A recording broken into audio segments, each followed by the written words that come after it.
So the master looks at the husband and says, well, he's a good person, I like him, a good choice, very good, fine, wonderful, and all that. Then he draws him, holds him by his hand, and draws him aside and takes at a distance. And then there is something that is said, you see. And what the other people around him, like from a distance, see that, all of a sudden that youngster snatches his hand out of the grip of the master and begins to abuse the master.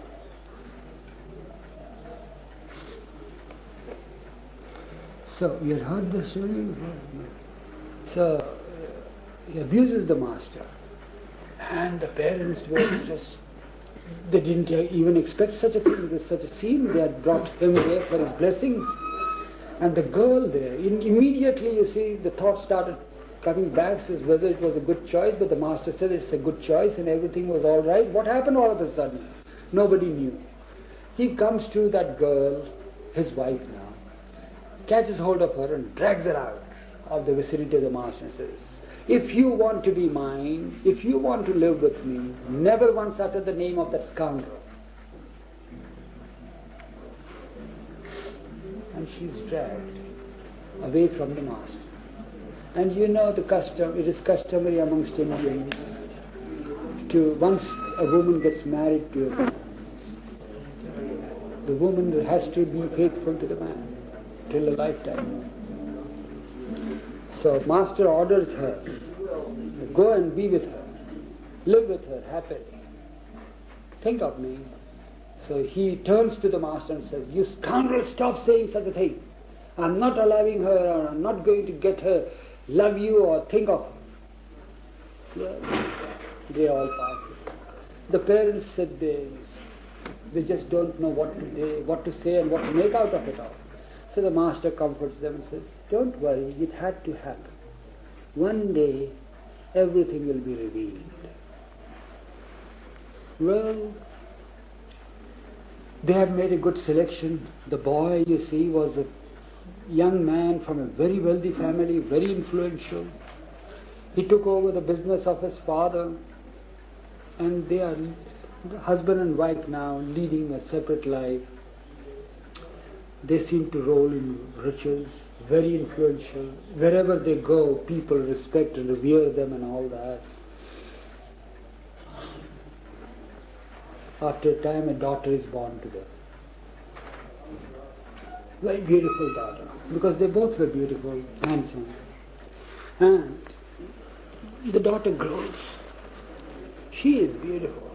She is very lively and energetic, and well, everybody begins to love her and all that and pamper her, and she grows and grows. The master comes every year. She is not supposed to, the wife is not supposed now to visit the master because of the husband who had prohibited her. The parents continue to visit the master because they have full faith and conviction in the master.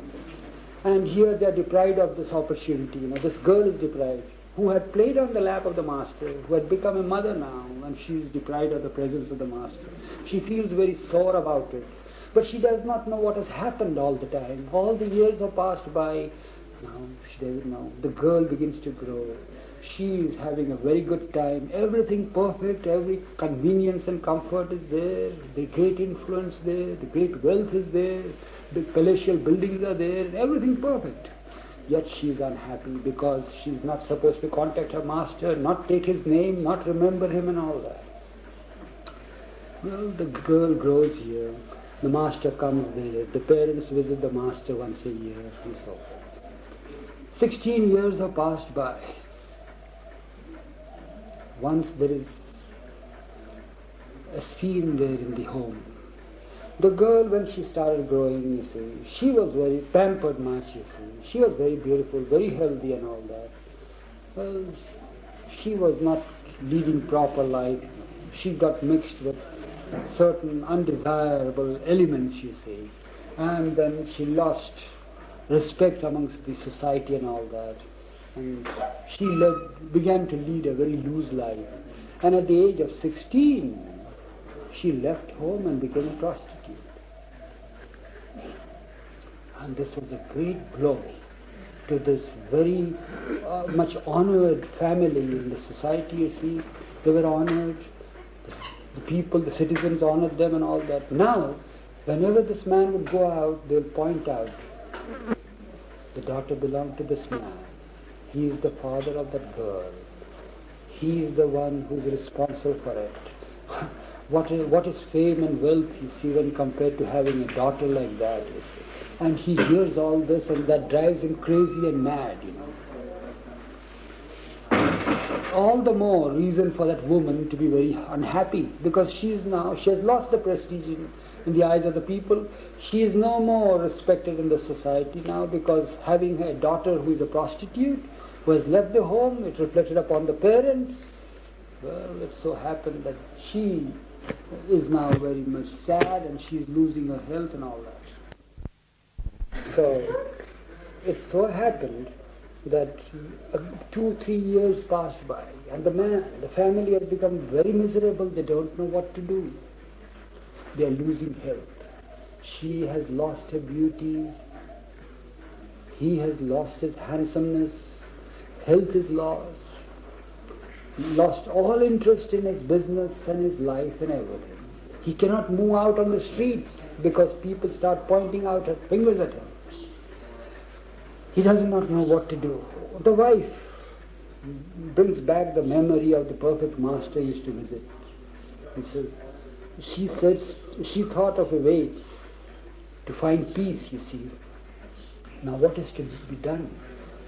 Peace cannot be given, Martha. Peace has to be established within. So she finds a way out as to how it should be done. So she had remembered from her parents saying that, well, when you feel disturbed, read the lives of the great people who have led such lives, who were in the midst of such misery and how they got out of it. So she begins to read the lives of great saints and sages to her husband, under the pretext that, well, this is the only solution, the remedy to get peace of mind. So he permits that to her. And then, of course, he's much moved by the stories, by the life stories and all that. So one day, when she heard that the perfect master has come there, she emboldens herself to remind the husband, saying that after all, what has ever transpired between you and him, whatever be the cause, let's go to his feet once again, we might get some peace there. So he says, all right, let's go. Because he is helpless now. He's tied from all corners. He could lead the life that he wanted for 18 years. Now he's helpless. 18 years. It took 18 years to bring that boy back to the master. So he takes his wife now. That wife, as a child, had played with the master.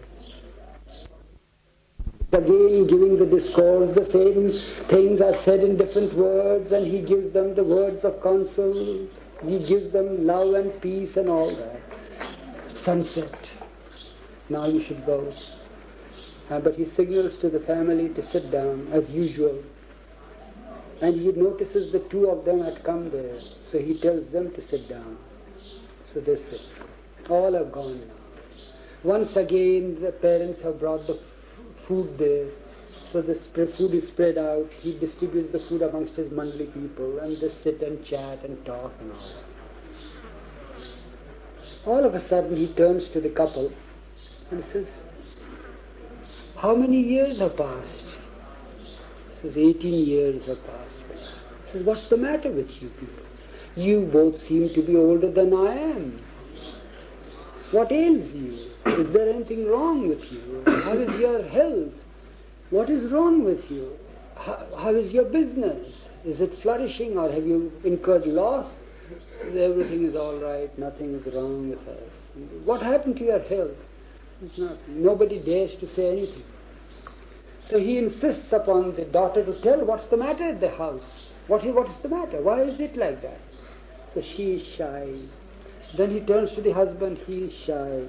Both are ordered by masters. Says, say it. The man says, we are so unhappy because the only child we had has turned out to be a prostitute and left the home and has tarnished the name of the family.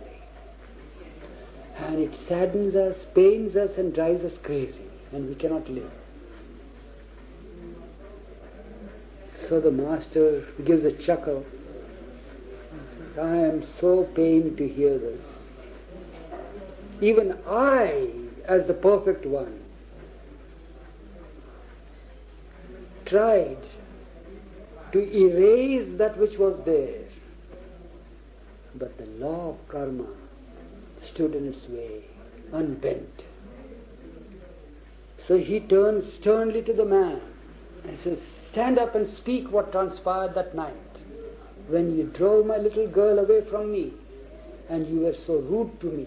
What was it? What did I tell you that night and that you were so cross with me? So he says, I don't know. He looks to his parents, to the parents of the girl there. I don't know what to say. He says, speak out the truth. What had happened? What did I tell you that you were so rude to me that night? You took me aside, master. Now for the first time in his mouth, from his mouth, he uttered the word master. You took me aside, master. Yes, then what happened? You advised me not to sleep with my wife.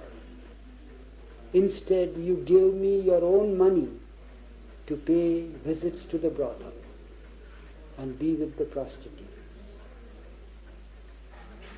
And then what happened? And then I felt sore, and I thought that you were a scoundrel in the guise of a master. Yes, I know it. It's not your fault. I tried to erase those impressions out of you. I wanted that drop which belonged to that house to be there, but it couldn't be made possible because of your arrogance. Had you submitted yourself, had you taken my advice as the words of wisdom, this tragedy wouldn't have befallen in the family.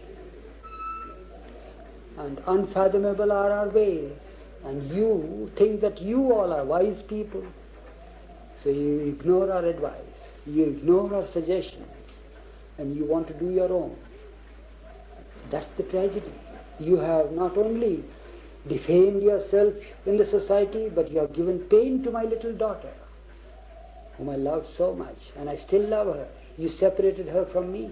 For what reason? Because you wanted to show off that you were very wise. See the result now.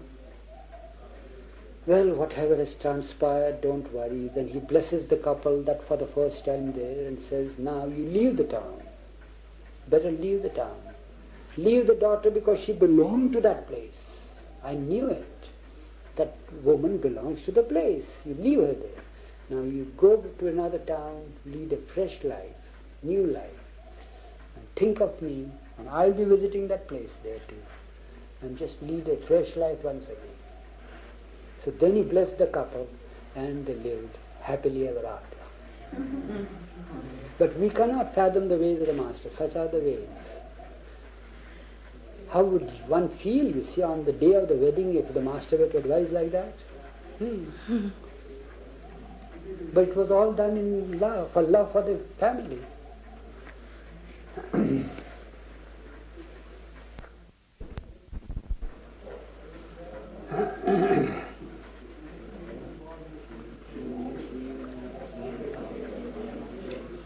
This doesn't sound like Baba, but this has happened. So it happened, you see, at the time when India was going through one of its worst periods as a country. Soon after the war, there were cries of the country demanding independence from the rulers, the Britishers who were ruling over India. And there was a lot of turmoil over here.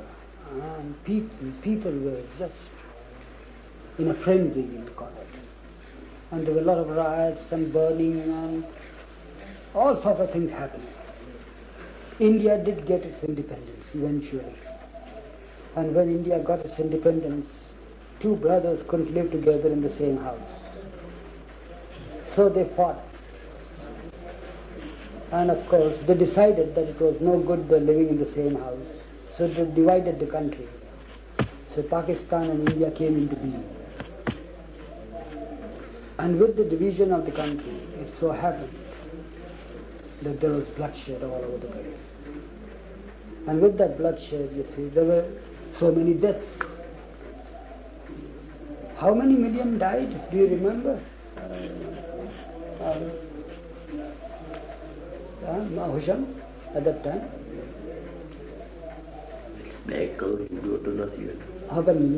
Killing કેટલા થયેલા કે માલમ છે? About more than 2 million. Something fantastic is there. It is known as bloodless revolution or the division of the country. But it was not because of any political government, means fighting wars were not there, but that racial hatred between the two races. That just they lost control over the mind, people. And at that time, Baba had the whim to travel the most. And those were the days, you see, when railways, all means of transport were just choked to capacity. They couldn't hold any passengers, you see, because the passengers were nothing but the corpses of the bodies that were being transported from one place to another. If I am caught in a territory which belonged to another race, where I am killed there, so naturally all the bodies they are discarded, thrown out. So all the bodies are being taken out from there, and some bodies are being here, you see, that are not wanted here, so they are being transported there. So the trains and transport were used in order to haul the dead bodies instead of the living passengers. That was the period when he travelled most. If you find through the wayfarers and all that, it was a year where he travelled the most. So we were travelling in the midst of all this, where we saw the corpses lying just there on the railway, by the side of the railway track. The people are there, in the streets that are there. Wherever we went, it was like that. And we went. We didn't care for our lives or anything of the sort, because we were already dead. So there was nothing to worry about it. But this is what happened. There was no respect for the living, no respect at all left. There was tremendous hatred. There was the fury there. So little feeling that was there was just for the dead, not for the living. And we were travelling in a train one day, and travel is an impossible thing. All people dreaded to travel. Even at the emergency travels were dreaded by people. Nobody would want to go anywhere. But we had to go because we had to follow Baba. So we started, Baba said that now we were travelling long distance. And we were in the midst of his work there, and Baba had completed his work, and we were returning to the headquarters here. So in the midst of all the travel there, Baba says, now this is a long journey. What we should do is select a small little compartment from the starting station that will take us to the terminus again. So there Baba was made comfortable. We did take a compartment near the railway engine there, and Baba and us, very tiny compartment. Hardly the four of us could be there. We three sat there, and Baba was given to rest on one seat. We were on the floor, you may call it. Well, the passengers, train stopped at every station. So few passengers who were perforce travelling there had to go inside the compartment. But wherever they went, there were corpses. So there was respect. They would enter quietly and sit there, you see. Nothing more, nothing to say. Like that, the whole train got filled up. We would see from the windows, you see, what's the position now? What's the position at the station? Well, they are there, halfway. The train is yet, the compartments are yet to be filled, so it was safe, because we were at the engine end. Gradually, you see, we just kept our compartment shut and closed. And then once we declared to Baba, the situation is becoming dangerous now. Because we find that the people are now just going through, they're running towards the engine side now. So Baba told us, although it doesn't sound like Baba, but this is what had happened. So you know what Baba did? He told us immediately to find a white bed sheet, from our bedding rolls. So he said, he continued to lie at his place, the seat there, and he says, cover me up soon. And he became like a corpse, that was covered up. And he says, keep quiet, and just keep quiet, don't stir. And if the people force him, don't fight them, just keep quiet. So sure enough, in no time, the people started rushing. So they came. It was a very small compartment. And they looked, you see. And we sat there solemnly on the floor, And Baba didn't budge there. And these people came and looked. So we said, no.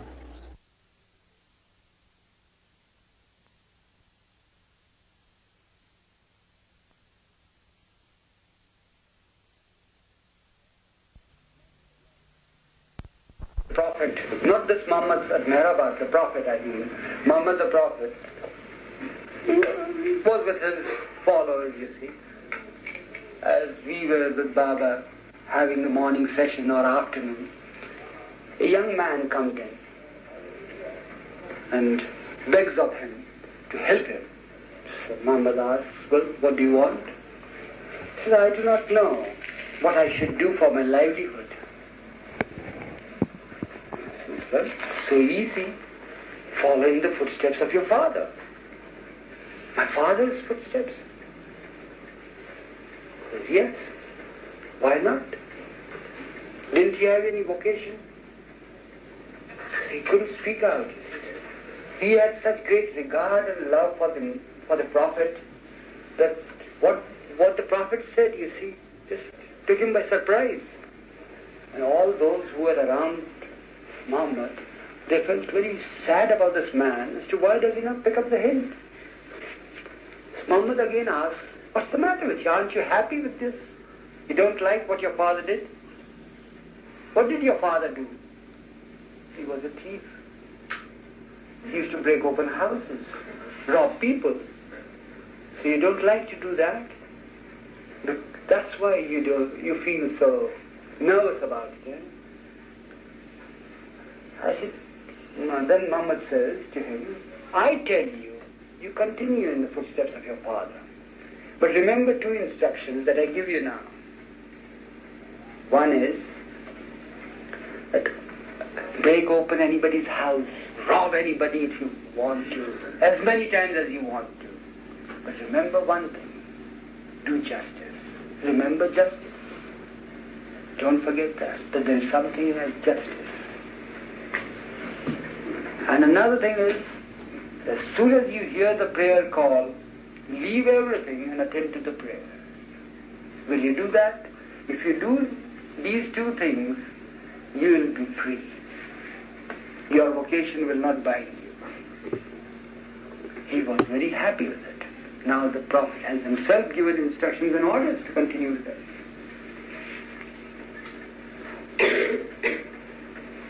So then he went out and he was in dire need of money, and that's the reason why he came to the Prophet, asking him for some suggestions as to how he should earn his livelihood.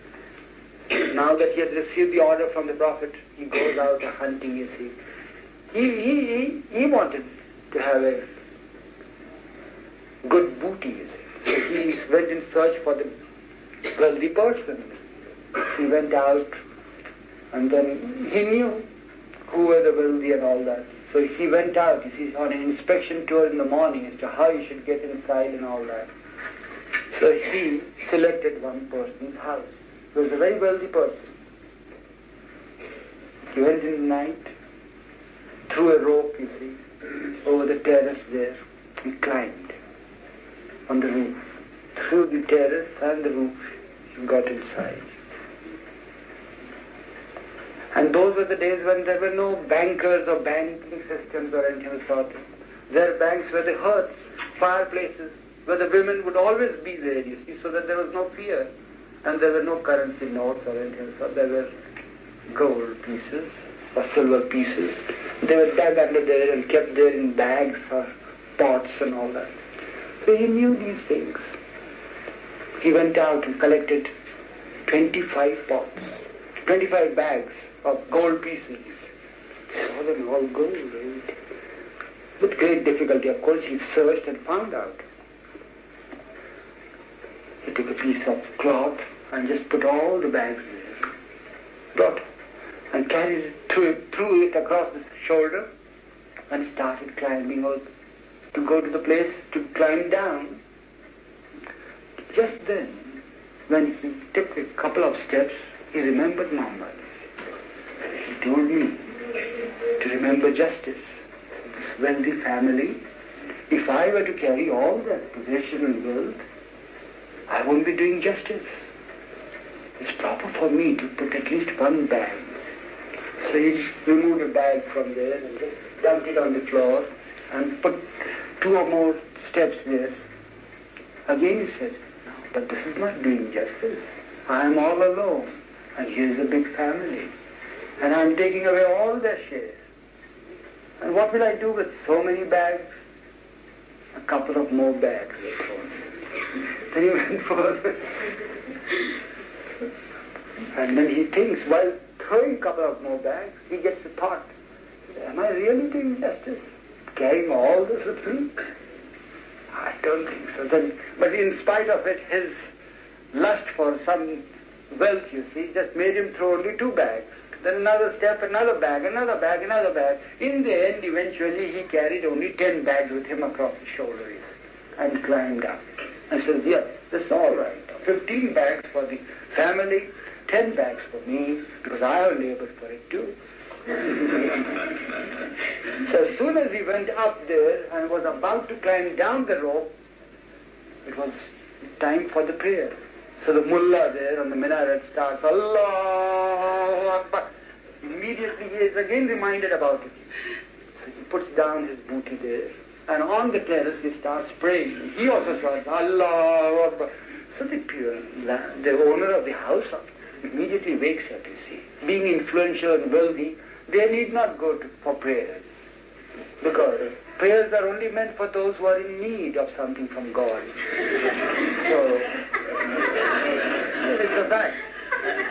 Is it untrue? It's a fact. That's how you do it. So, what happened is that he starts praying because Muhammad had commanded him to do it. So these people wake up and say, what's the matter?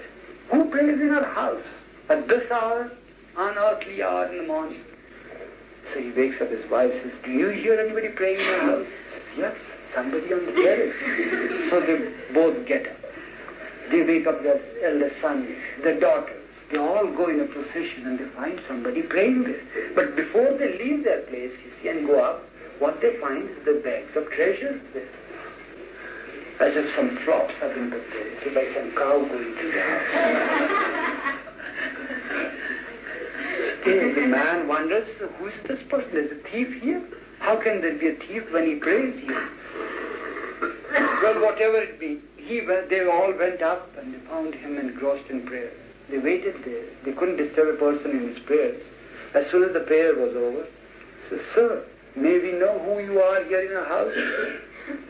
He said, I am a thief. Thief? He says, yes. I have robbed your place and here is the booty. What do you mean by that? How can you be a thief and you drop all these bags there and you again pray so loudly to wake us up, and when we come here and ask you who you are, you say you are a thief? How can you be a thief like that? What makes you a thief? The whole story is like this. So I went to the Prophet, and the Prophet said this, to do this, and I have done it. You may do whatever you want with me. This is the fact, nothing but the whole truth. Says, well, you may be what you are, but you are the fit person to have the hand of my daughter. I was in search of somebody who was so truthful and honest. You are that. God order us come home. No more thieving, no more robbing. Your vocation is to look after and manage the whole household.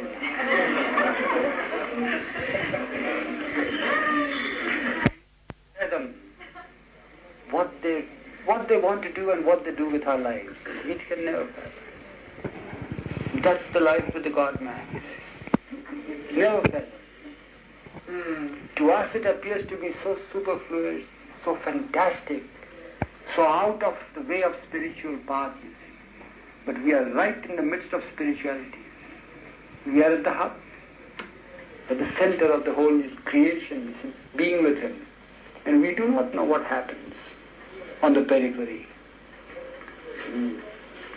A couple of days ago you were thinking about sexual relationships, and yesterday you mentioned an analogy between the camel and the spike, etc. A few people who didn't hear that would like to hear more about it. One of the things that I know is on a lot of people's minds that in the discourses, Barbara has said that there was a huge difference between sexual relations, promiscuous sexual relationships, and sexual relations with love. Could you sort of elaborate? Well, what is there to elaborate on that? The only thing, simple thing again it all boils down to how every individual takes it, in what light he should take the sexual relationship, you see.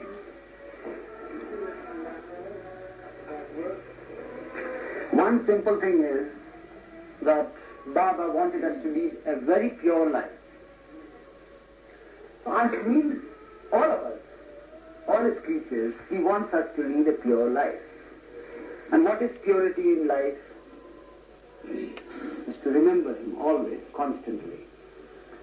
It's just like Baba, if somebody were to say that keep your body clean, you see, keep your body clean and tidy. What does that mean? Naturally, you must bathe the body every now and then, keep it clean, keep it out of dust and dirt and muck and all that. Likewise, Baba wanted us to lead a pure life. So what he wanted us to do is to bathe ourselves, you see, in constant remembrance of Him. And keep it clean, keep ourselves clean and pure of it. And constant remembrance, the shower of His remembrance, you see, always keeps us, it helps us to keep us clean. Remembrance in the sense that not just a conventional mode of remembering Him or repeating His name, nothing of the sort. Just remember Him with all heart, wholeheartedly. In short, Baba wants us to lead a pure life. Now, pure life means in His constant companionship, remembering Him all the time, every time, whatever we are doing and all that. That helps us to remain pure. But then what happens? He does not want us also to get mixed up with sex. Baba has said that sex is purely for procreation. It's not meant for satisfying the biological urges. Sex is purely for procreation. And one who strives for the truth has to rise above sex. Because sex is at the root of separateness. Sex gives many nexus, not only in human beings, but in every species, in every way. You see, in the course of evolution, in the course of reincarnation. Sex is there, you see, that gives rise to many nesses. And therefore Baba says that sex is a thing which is only meant for procreation. Otherwise, it shouldn't be meddled with. One should not indulge in sex.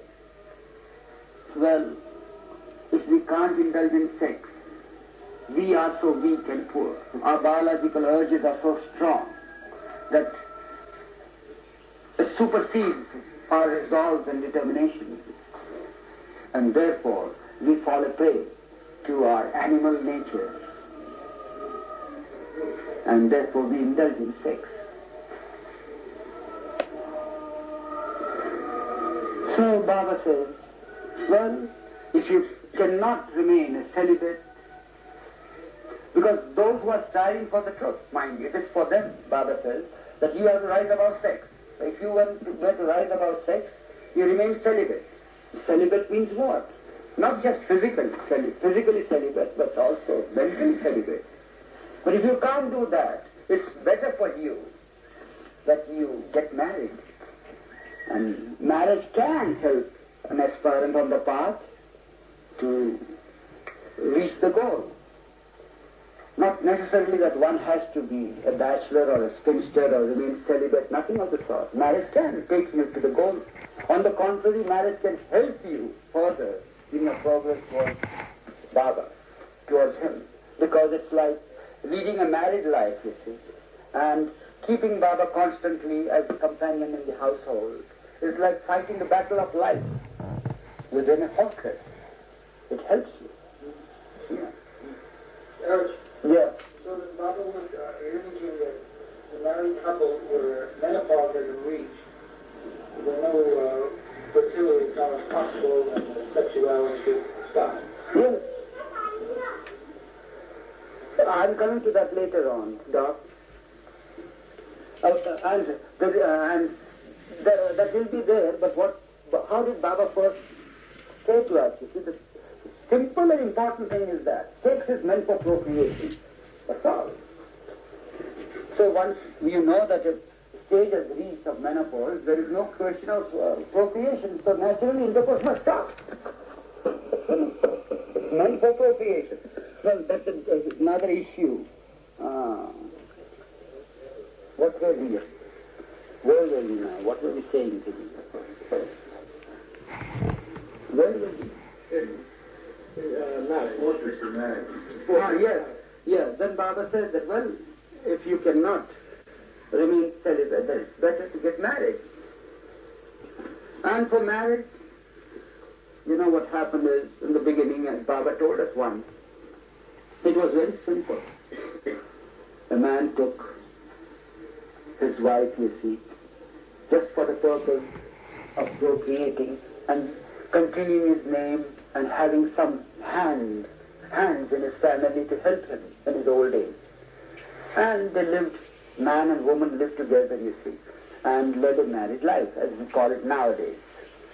But then what happened is that they lived together as life partners. They lived for lifetimes. But later on, as the ages passed by, mind started to play mischief again, and man tried to have an eye on the woman of another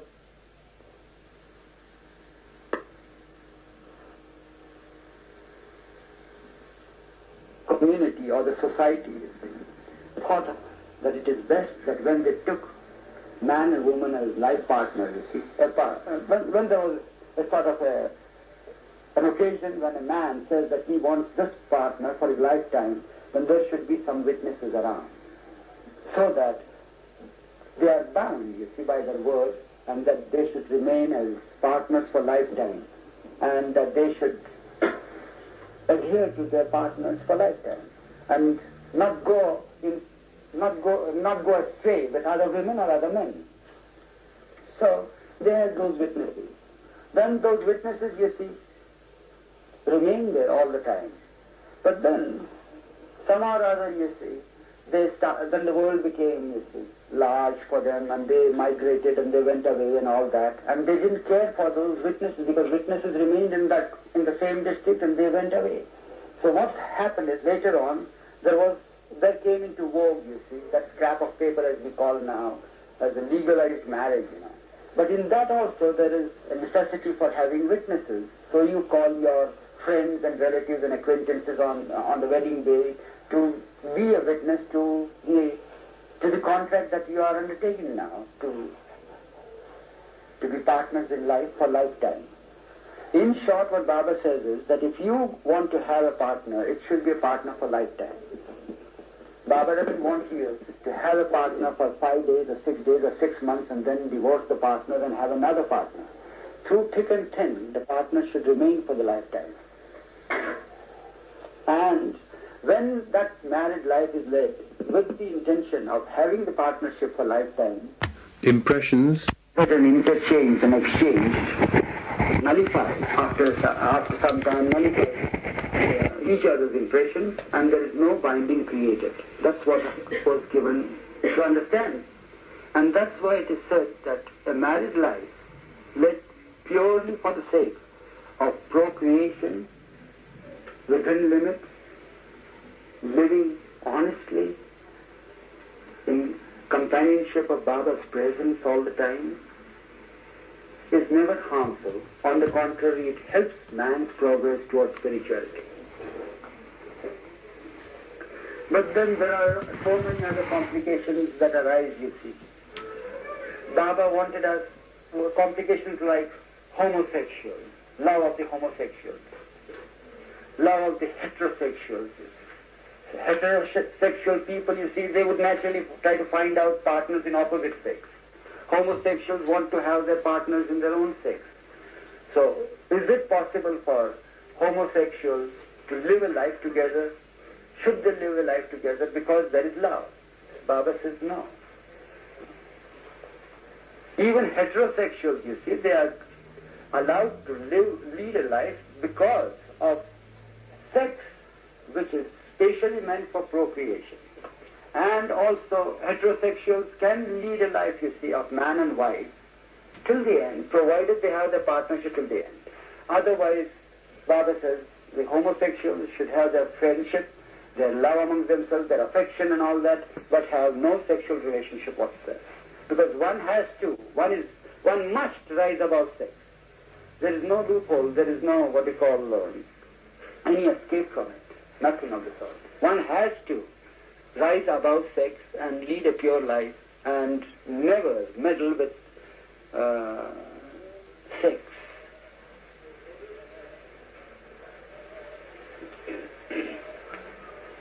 But if the partner should die, one of the partners should die, I mean, there's no room for remarriage or divorce within this incarnation? But if you have children, you see, there's no need for it. Yeah. Yeah.